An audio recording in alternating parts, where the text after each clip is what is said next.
world has finally come to terms with the inherent dangers posed by AI to human life and society. And honestly, we couldn't agree more. More than 1,000 AI researchers and developers have banded together to write an open letter to the development community, pleading with them to slow down. In today's video, we'll look into the unbelievable events that transpired overnight, causing tech industry heavyweights to slow their once frantic pursuit of this developing technology. Let's begin.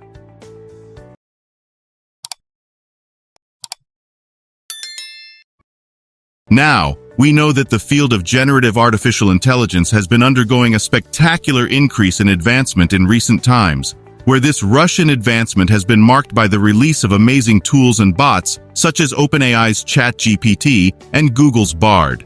Still, veteran researchers in the field of AI have expressed alarm about the implications of this rapid growth. So, what's really happening? The development of artificial intelligence has been criticized for moving at an alarmingly rapid pace, and more than 1,000 industry professionals have banded together to voice their opposition to this trend in an open letter. But who exactly are these significant persons, and what kind of perspectives do they offer? For one, the open letter has gathered support from important participants in the artificial intelligence business, including senior executives like Sam Altman from OpenAI, Demis Hassabis from Google DeepMind, and Dario Amodei from Anthropic, amongst others. Beyond this, it features the signatures of well-known personalities such as Yoshua Bengio and Geoffrey Hinton, both of whom were honored with the Turing Award for their pioneering work on neural networks and are regarded as the godfathers of the modern AI movement because of their contributions in this area. Meanwhile, the list of signatories continues to be impressive, with prominent figures in technology such as Apple co-founder Steve Wozniak, Twitter CEO Elon Musk, and Congressman Andrew Yang among those who have put their names to the document.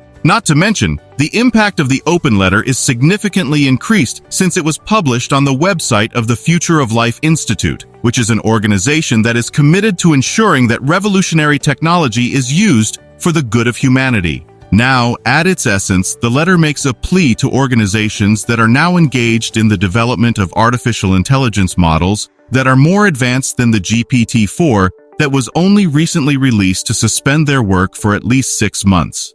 The signatories also recommend a public and verifiable moratorium during this period to enable adequate time for the entire community to design and execute standardized operating procedures for the safe creation and growth of sophisticated artificial intelligence. During this phase, the signatories equally propose a public and verifiable moratorium throughout this period.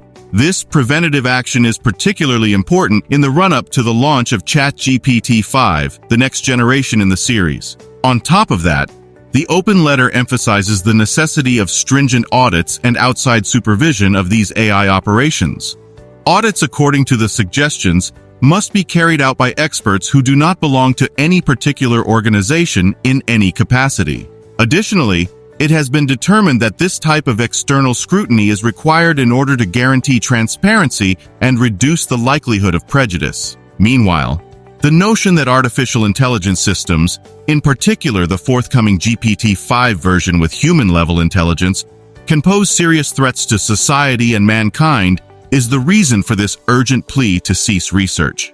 The letter goes on to list various hazards that are linked with these advanced AI systems, including the possibility of the devaluation of human life, the dissemination of false information, the loss of job prospects, and the risk of losing control over our civilization. To make it all even more engaging, the letter underscores that the ability to decide what should happen with AI in the future should not be vested only in the hands of unelected tech elites. It raises worries about the lack of strategic planning and control in the creation of artificial intelligence. The current state of affairs paints a picture of AI research facilities as being in the midst of a frenetic race to develop and implement ever more powerful digital minds, some of which are so advanced that they are beyond the comprehension and control of their very own inventors. So, in response to these concerns, the letter proposes the formation of new governance mechanisms that will regulate the growth of artificial intelligence.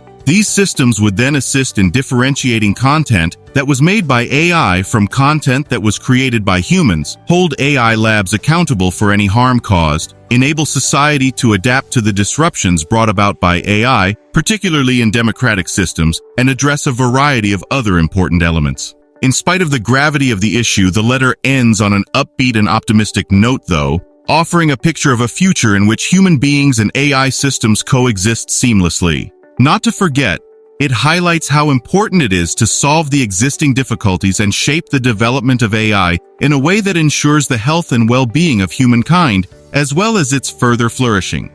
That said, what does the open letter propose as an alternative then? For starters, the open letter suggests maximizing the benefits of AI systems and creating them in a way that clearly supports everyone's interests in order to accomplish the goals they have set out for themselves. Secondly, it underlines how important it is to provide the opportunity for society to adjust to the changes that artificial intelligence brings. It is believed that pausing the development of GPT-5, which promises to be more innovative than its predecessor, GPT-4, is a vital step in the path that should be taken.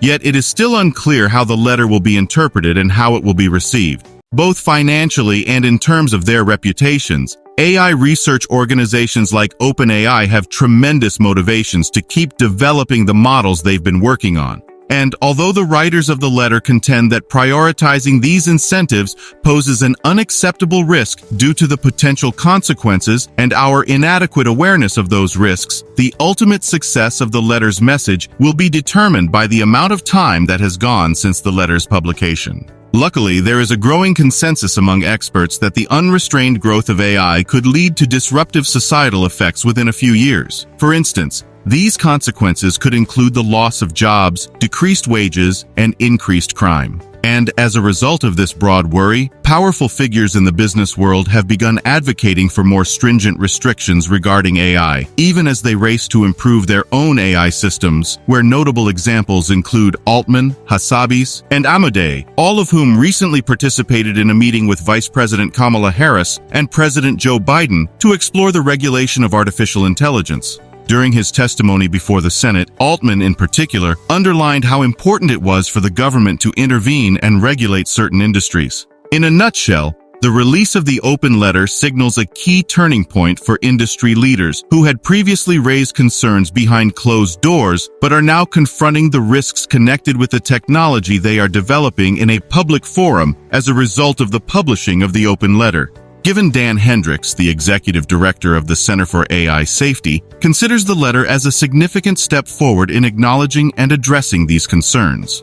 He sees the letter as a significant step forward in acknowledging and addressing these concerns. Of course, many people claim that artificial intelligence technology is still too immature to represent an existential danger, and they focus more on immediate difficulties like as prejudice and inaccurate replies. And so, while some people argue that AI has already surpassed human-level performance in certain areas and is on the way to exceeding it in others, others argue that AI has already beyond human-level performance in certain domains and is on the path to exceeding it in others. So, the discussion on whether artificial intelligence should be stifled or allowed to thrive continues unabated. It is understandable to be concerned about the possible hazards posed by artificial intelligence, particularly in light of the rapid developments made in the field and the closeness of obtaining artificial general intelligence, which is the point at which AI performance on a variety of tasks matches or exceeds that of humans. Though, is there nothing more that can be done? To answer that, when it comes to the management of the most advanced AI systems, OpenAI is aware of the critical importance of public input and oversight.